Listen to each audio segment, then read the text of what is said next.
Okay, good morning everyone and welcome to today's CTPM webinar.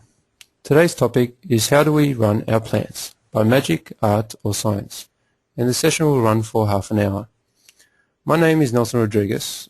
I am the Training and Development Officer here at CTPM and I will be your chairperson today. Your usual chairperson Samantha is currently on maternity leave and we wish her all the best. Our presenter today is Ross Kennedy. For those of you who do not know Ross is the President of CTPM Australasia. After 20 years of operations experience followed by 5 years of international consulting experience, he established CTPM with several colleagues in 1996. Ross has been actively involved with Lean since 1985 and the application of TPM since 1990.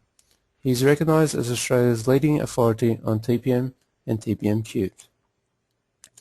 Before I pass you over and get started, I will just have a quick explanation of how we will conduct our question time and also our interactive polls. Here we have a control panel with a variety of functions. The raise your hand button is used if your computer has microphone capability. Please use this during our question time, which will be held at the end of the presentation. Simply press this button to raise your hand and I'll unmute you so that you can voice your question. If you do not have microphone capability, not to worry. Just type any questions or comments in the control box provided. We will attempt to answer all the questions at the end of the session. However, if we run out of time, we will send out a question and answer sheet via email so that no questions will go unanswered. As mentioned, throughout the webinar we will also have some interactive polls. So when a poll appears on your screen, simply select one of the answers and press submit. Other than that, we hope you enjoyed today's webinar and I will now pass you over to Ross.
Oh, okay, how's this now? Sorry.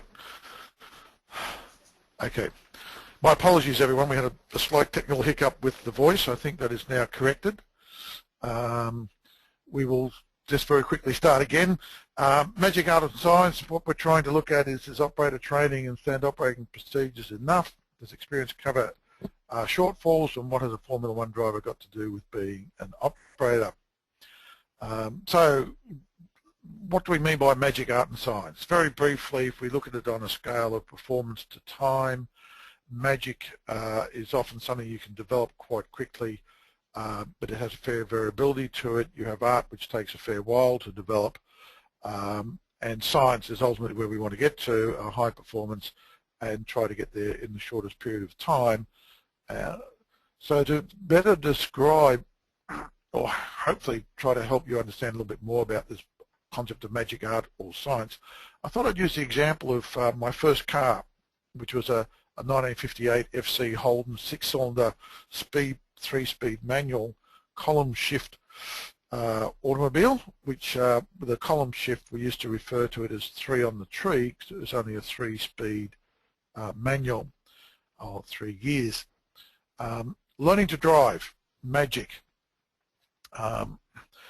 Having my first car at age 18 was magic. Learning how all the pedals and the gear shift lever worked was very exciting. It all worked like magic. What I soon realized was that the FC Holden was a very heavy all metal and chrome family car that did not accelerate very well. The only hope of any reasonable acceleration, especially to beat my mates who all had their cars and we all sort of like to try to have little acceleration trials on occasions, was to get the car into first gear. Unfortunately, with no synchronization on the first gear, you had to stop the car to put it into first gear. So being a very old car, 58, there's no such luxury as having synchronization on your first gear, so we had to stop, put in the first gear to get any form of acceleration out of the car. Art. Well, art was all about me learning about double shuffling of the gears. So after much practice and crunching the gears, I learned the art of double shuffling, where I could take the car out of gear, put in neutral, rev the engine to match the speed of the tail shaft to the flywheel of the engine, then whack it into first gear, thus allowing me to accelerate at low speed on the run, especially when approaching red light that turns green just before you stop. So what I was able to do is develop this art of double shuffling and be able to come along and then quickly throw it into first and get some acceleration. Now the third thing was science, learning about the science of the car. After a few years, my clutch started to make a horrible noise. Luckily, my father was a part-time mechanic in his younger days and was able to repair it for me. Well, actually, he got me to do a lot of repair work by poking me under the car. He also took the opportunity to teach me about the clutch, and in particular the carbon thrust pad that activated the clutch. So you have a clutch consists of a range of springs, and to activate the springs to release the clutch, you have to, in modern cars they use a bearing, a roller bearing. In the old-fashioned Holden we had a big carbon thrust pad. And once I understood the functioning of the clutch mechanism, especially how the carbon thrust pad would wear every time I had my foot on the clutch, I changed my driving style to one of every time I stopped at traffic lights, I would put the car in neutral and take my foot off the clutch. I never had any further problems with the clutch. So by understanding the functioning, I then got a much better life out of my vehicle. So how do we operate our plant? From a plant perspective, magic. We employ operators, we train them on how all the buttons and knobs work using standard operating procedures and checklists, and provide examples, standards of expected performance. Performance is often average and quite variable. When we talk about art, after many years of experience, provided we don't move our operators all over the place, our operators develop the understanding of relationships between problem and required action. For example, when this happens, if I do this, I should solve the problem. And the result is that performance improves with less variability. And again, that's very dependent that we don't bring in new technology or we don't move our operators all over the place. So what do we mean by science? Well, science is through regular weekly focused improvement activities, our operators learn how to care for their equipment and most importantly, how to function, or how it functions as opposed to just operate, so they can diagnose problems at the earliest possible time to root cause. In parallel, through frontline problem solving, they develop a greater understanding of the process they are responsible for, so again, they can identify problems at the earliest possible time when they are easy to fix, and performance continuously improves with little variation. So I guess in summary, our magic is port average performance with high variability, even though we do have our standard operating procedures and we do have our standards, there to support them. Our art is better performance with less variability. However, if technology changes, we tend to go back to magic. And finally, the science is the high level of performance with low variability, always striving to be better, and all about improvement. So I thought we'd just have a quick poll to ask the audience, and hand over to Nelson for our poll question, which is simply, how do the majority of your operators operate your plant? Now, I appreciate some will be doing magic, some will be by art, and some maybe by science, but just broadly, on the majority basis, are they all doing it by magic, or are they all doing it by art, or are they all doing it by science? Now, while we're collecting the polls, I'll just look at the poll results. The polls are coming in. We had 46 people registered for this event. 67 are from Australian sites and 33% are from international. So give you an idea of the audience. And our poll is still progressing. We've closed the poll. And as you can see, the results are that 26% by magic, 63% by art, obviously indicating you've got good experienced operators, and about 11% by science. Right, moving on. How should we operate our plant? Well, what's been our learning? Our learning is that operators don't want to be scientists. When we started talking about magic, art and science, and let's all make you scientists, we got a bit of a kickback, and we had comments like, I would have gone to school long if I wanted to be a scientist. Hence, we need a better analogy that defines what operator excellence is. And what we've discovered is, well, the analogy that we've found that tends to work the best at sites is that of a Formula One driver. What do we know about Formula One drivers? Well, they understand the functioning of their equipment as well as being excellent operators, and they diagnose problems on the run, relying on a highly skilled and motivated support crew to create a winning team. In our workshops, we use a video about operator involvement in a setup or pit stop, to be more precise. But the way the video runs is that you have the driver out there in the race. They identify a problem with some stability through the aerofoil on the front of the car being damaged. They feed that back to the pit crew. The pit crew aren't ready to do that change, so they tell them to stay out. Then they come in for the pit stop, and as they come in, you see all the visual controls they use to ensure the car stops immediately and perfectly at the right spot so the pit crew can work in harmony to get the car correct. And then when the operator or the driver takes off, it highlights the importance how the operator has to be quite astute and watch out for any traffic in the pit lane that could interfere with their entry back into the race.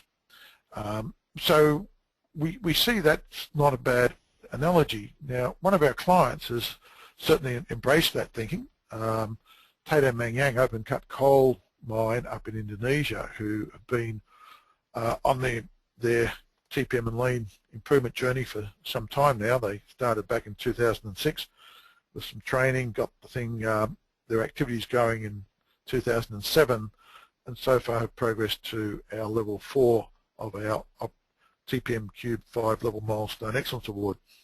Now, at this site, as you can see on the left, there's about 900 people, and it's a big open cut pit, and there's lots and lots of these 90-ton haul trucks. It's about 160 or so of them.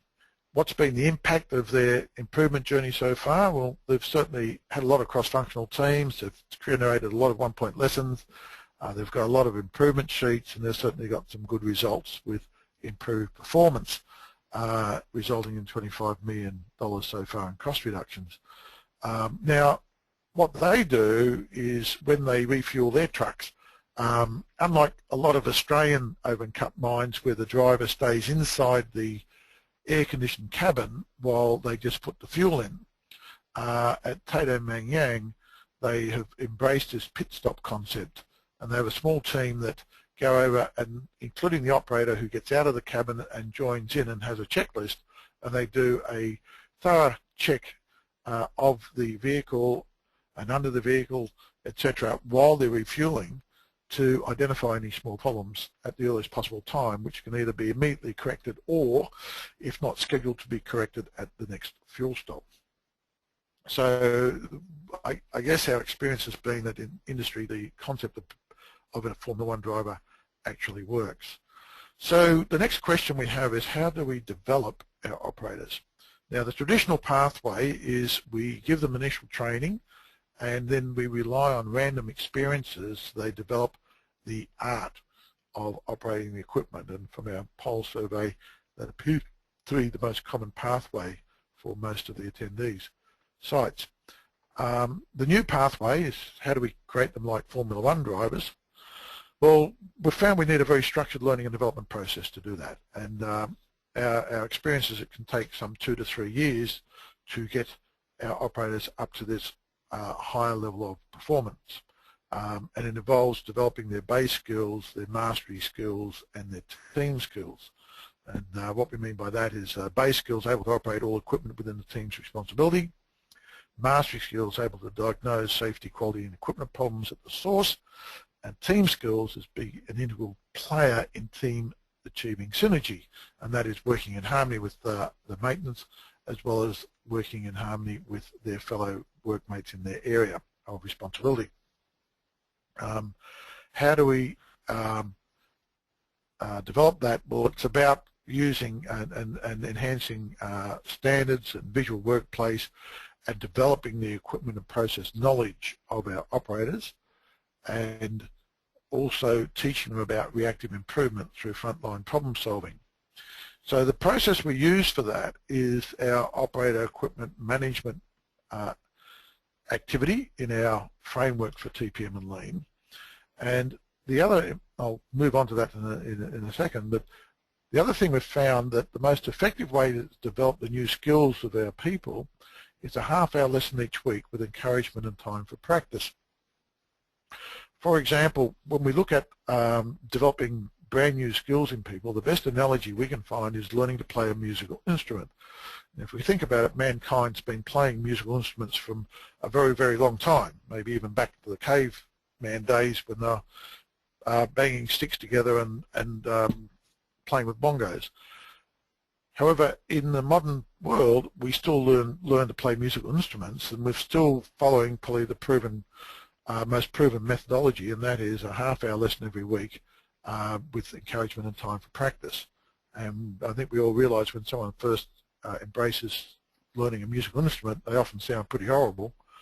But after 2 to 3 years, with that half-hour lesson each week and practice, they often start to sound much, much, much better. And we've found that that process in industry works just as well as by getting our operators into this regular half-hour lesson all the time.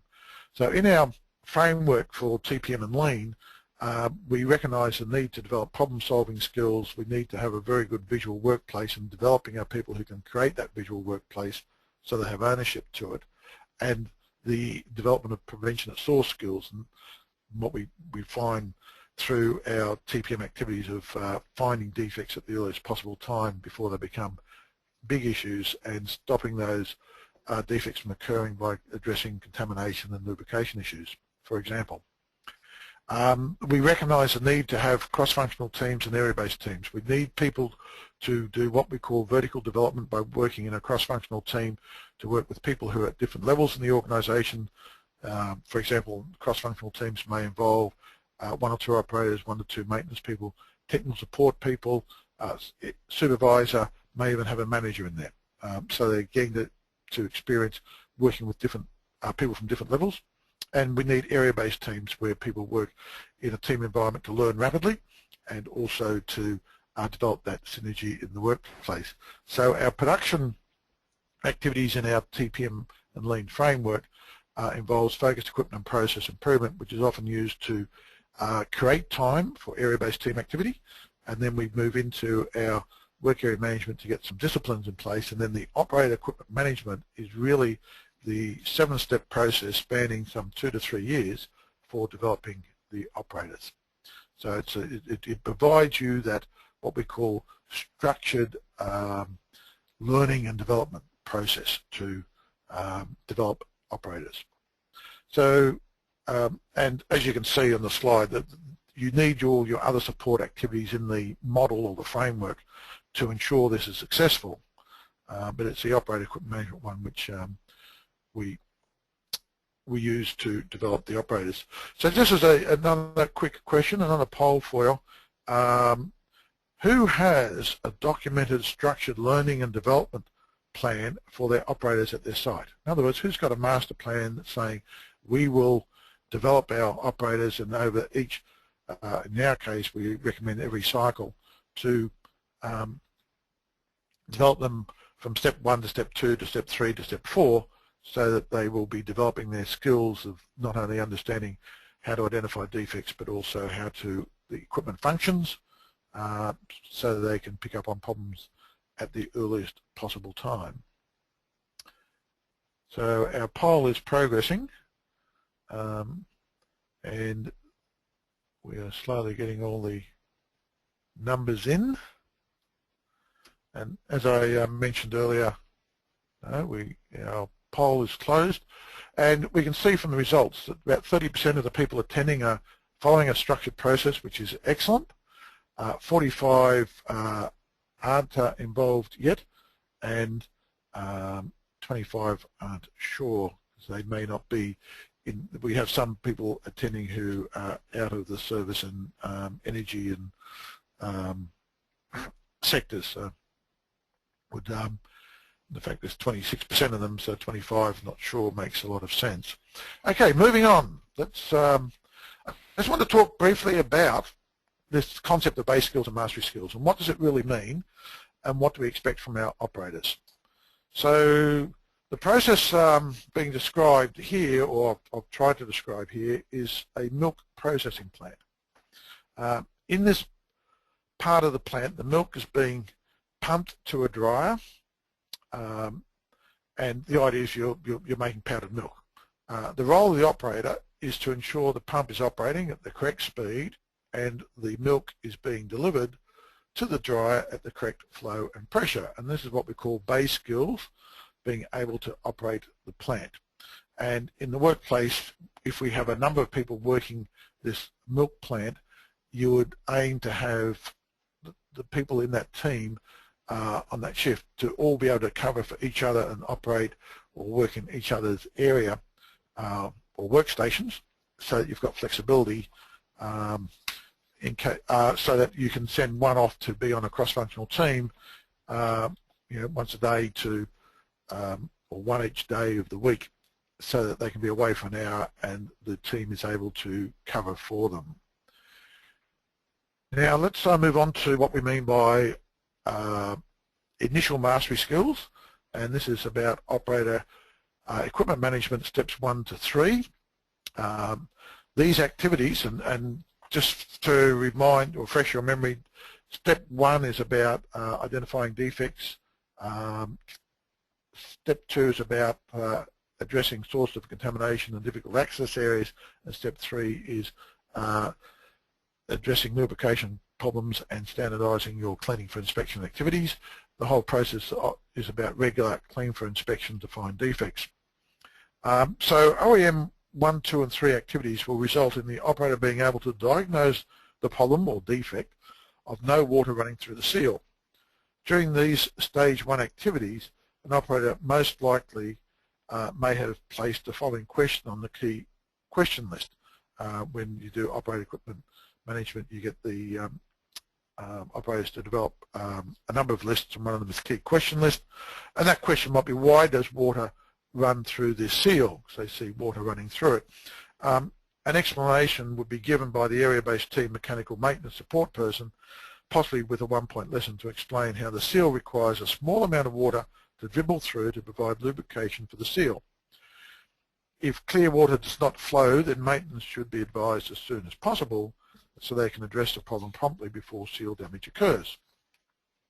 So the initial mastery skills is to identify defects at the earliest possible time. Now, when we get to steps 4 and 5, it's about developing further mastery skills through training for inspection. So OEM 4 and 5 activities will involve operators being systematically, module by module, trained in the functioning of their equipment, how a valve functions, how a mechanical seal functions, how a flow and pressure monitor functions. As a result of the training, operators will understand the functioning of the equipment, for example, role of the valve to throttle water flow and how a mechanical seal works, and the need for a small dribble of water, clear water, to lubricate the seal. If water stops, operators will check operation of the valve, the level of the water in the tank before promptly advising maintenance of the solution. So if the valve has been not properly set, or the water's not in the tank, often the operator can make those adjustments and corrections without even calling maintenance people. It's only once they've done all those checks, when they call the maintenance person knows that those checks have been done and been done to the required standard. So we're moving on to OEM 6, Consolidate Quality Assurance. OEM 6 activities involves consolidating the training of operators in the relationship between equipment conditions and quality issues. As such, the operator will now be able to identify the defect, check the throttle valve and the water tank to ensure water is flowing, then on the assumption that the water may be flowing into the product, check the fat solids in the milk going to the dryer to determine whether the water is actually flowing into the product and watering down the milk. Based on this new knowledge, would advise maintenance of the severity of the situation, not just no water in the seal, but we are impacting on our product, so that maintenance can place the appropriate priority on their response. So this is what we mean by progressively developing mastery skills over 2 to 3 years with a half-hour lesson each time. So the question then comes, well, yeah, that's a lot of effort, why do it? So we've listed out here what we believe the benefits of developing operator mastery skills are. And as you can see here, the early identification and rectification of defects lead to less frustrations from equipment problems, better relationships, more respect and support between production and maintenance departments. Maintenance can often respond quicker due to the nature of problem being more clearly explained. More knowledge by operators leads to greater ownership and care of their workplace. Time lost by maintenance significantly reduced when attending to equipment problems identified by the operators, so they know exactly what's going on. Encourages greater understanding of the equipment by the maintainer so they can teach the operator. So as the maintainer is teaching the operator about the functioning of equipment, they're actually learning more about it themselves. There's certainly been our experience. Less quality loss due to unexpected equipment failure or deterioration. Less maintenance repair costs due to early intervention by maintenance, and promotes ongoing improvement. So how do we head down this path? What do we need? What are the enablers? And one of the things we've found is a very important enabler is for the site to come up with a site operator excellence vision. And we believe this should be established to support your TPM and Lean journey by outlining what do we want to achieve and by when.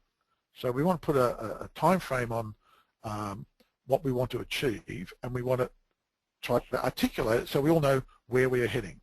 So for an example, this would be an example operator excellence vision. Within 5 years, by using a structured development process, all current operators will be competent within their area-based team's area responsibility in their required base skills, able to operate all equipment to level 3 competency, utilising standardised work practices. Now, what we mean by level 3 competency, we use an example of a base skills matrix in our 2-day workshops. And what we've found is a lot of companies have their competency levels very subjective. We tend to take Toyota's lead in using very objective descriptions of competency. So, for example, a level 3 would be someone who could complete 20 process cycles of their in the correct sequence with all the safety and quality key points followed, no spillage, no quality outflows for, say, 3 months.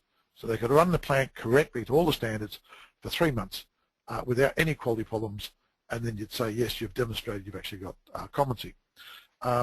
Mastery skills, able to diagnose safety, quality and equipment problems at the source at the earliest possible time through excellent equipment and process knowledge, and team skills being an integral player in their team achieving synergy.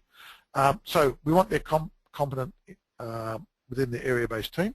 We want them capable of maintaining agreed standards for their work area and equipment conditions based on the visual workplace, and we want them being effective at reactive improvement through frontline problem solving. And why do we do it? We want them to be able to monitor daily performance and instigate corrective actions to any losses or wastes, realise and maintain optimal work area and equipment workplace conditions by setting, recording, monitoring the rules, standards and procedures and records, analyse above records to prioritise actions to improve workplace performance, and conduct regular daily self-assessments of team members' behaviours to promote zero breakdowns, zero process and output quality problems, and zero accidents or incidences. And that's really, that so as to be able to section is what we see as the goals of OEM, Operator Equipment Management Step 7. So there's an example of a site operator excellence vision. Quick, ask the question, back to our polls. And our question is simply, who has a documented operator excellence vision for their site? So who has gone out and said, right, this is what we're trying to achieve? Because if you reflect on a very famous author, Steve Covey, in his book, The 7 Habits of Highly Effective People, he always says, start with the end in mind before you progress the journey. So we should have a very clear vision of what we're trying to get to so we can work towards it. So our poll is progressing, and we have closed the poll, and again 25% have got an operator excellence vision, which is excellent, and 63% no, and 13 not sure. So just to finish up, because I'm sorry we're a bit out of time because my little problem with my voice at the start. If we want to be serious about developing operator capability, we need to invest the time and make it a regular activity. And that's having that half-hour lesson every week and time to do the activity, so it can be anything up to 4 to 5% of your operator's time every week. And the next question then becomes, why bother? And we've certainly seen some excellent results from our clients who have gone down this journey. We've certainly seen maintenance costs being reduced by 30 to 50% while output goes up, some 25 to 50%, and a very, very big positive on scrap and rework and safety accidents and instances, whether that be in a manufacturing plant or at a mine site. So I'd just like to finish up with our key learnings. 1, if necessary, create regular weekly time for operator equipment care or operator equipment management activities through cross-functional team improvement activities. So start with cross-functional team activity, break down the barriers between production and maintenance, free up time by improving your OEE or your performance of your plant, then bring in the area-based team activity. Make sure you have properly structured area-based teams with properly skilled team leaders, so we get very good ownership to the area responsibility, and use a structured step process spanning 12 to 14 week cycles so you can recognise and acknowledge the achievements of your people. And it's going through the step 1, yes, have we got the skill, have we got the foundation before we move on to step 2, step 3, etc. Right, thank you for your time to listen to our webinar. Hopefully it's giving you some ideas and thoughts about operator equipment management, and I'd like to hand over to Nelson now to take any questions. Okay, thank you very much, Ross. Great use of examples there and stories to illustrate the topic. So unfortunately we had that technical issue at the beginning. We'll now have any questions. If you have any questions, please press the raise your hand button or type in the questions in the box provided in the control panel. Doesn't seem that we have any questions at the moment, Ross. Since we've gone a bit over time, I might just go ahead and finish off the webinar. Yep, that's fine. Okay, to finish off the webinar, we have the CTPM 24-hour special deal. Save 20% on our upcoming 2-day workshops. Getting TPM and Lean to work in an Australasia workplace, which is a great opportunity to learn more about what you heard today, plus more in regards to operational excellence. The two-day workshop is to be held next in Auckland on the 19th and 20th of June, followed by Melbourne on the 13th and 14th of August, and in Sydney on the 27th and 28th of August. So if you like what you heard today, and would like to learn more, or you know someone who you think would benefit, please visit our website and view the brochures and registration details of these workshops. Don't miss our next webinar, which will be held on the 17th July 2013.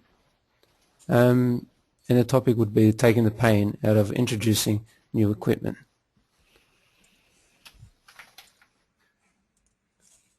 Please feel free to contact us at any time if you have any further questions, require information, or just like to chat. Here are all of our contact details. Thank you once again for attending. Sorry about the difficulty at the beginning, but if for the rest of you, have a great rest of the week, and we'll see you at our next webinar. Thank you.